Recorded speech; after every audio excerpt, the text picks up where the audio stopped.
Benedict, ano na yung update sa isinasagawang kilos protesta dyan? Magandang tanghali aga. Sa ngayon ay nga yung mga nagsagawa ng kilos protesta dito sa Scout Circle sa Quezon City kanina nga alas 10 ng umaga. Nasa 100 to 200 pesos na wage increase sana ang hiling na maipasa sa mataas at mababang kapulungan ng Kongreso, ngunit sa pagtatapos ng 19th Congress ay hindi ito naihabol. Kahapon walaan nilang nangyaring reconciliation. Sa panukala na gawing batas ang dagdag sahod. Sa halipaan nila ay ibang batas pa ang nabigyan ng prioridad sa pagtatapos ng 19th Congress kahapon. Kaya naman bilang pag-alma ay nagsagawa ng noise barrage ang Nagkaisa Labor Coalition sa Scout Circle sa Quezon City.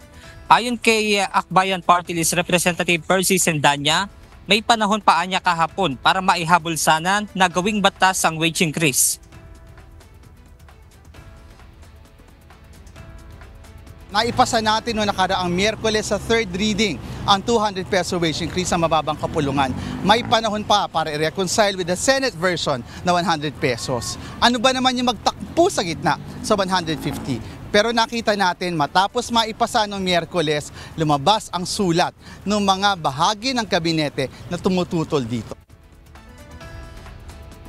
Sinabi naman ni Wilson Fortaleza, spokesperson ng Partido Manggagawa Nagkaisa Labor Coalition, na tila napagtaksilan ang mga manggagawa sa hindi pagpasa ng aumento sa sahod.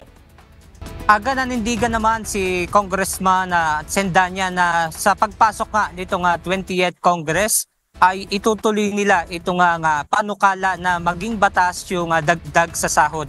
At yan mo ang ating update mula rito sa Quezon City. Balik sa inyo dyan aga. Maraming salamat, Benedict Samson.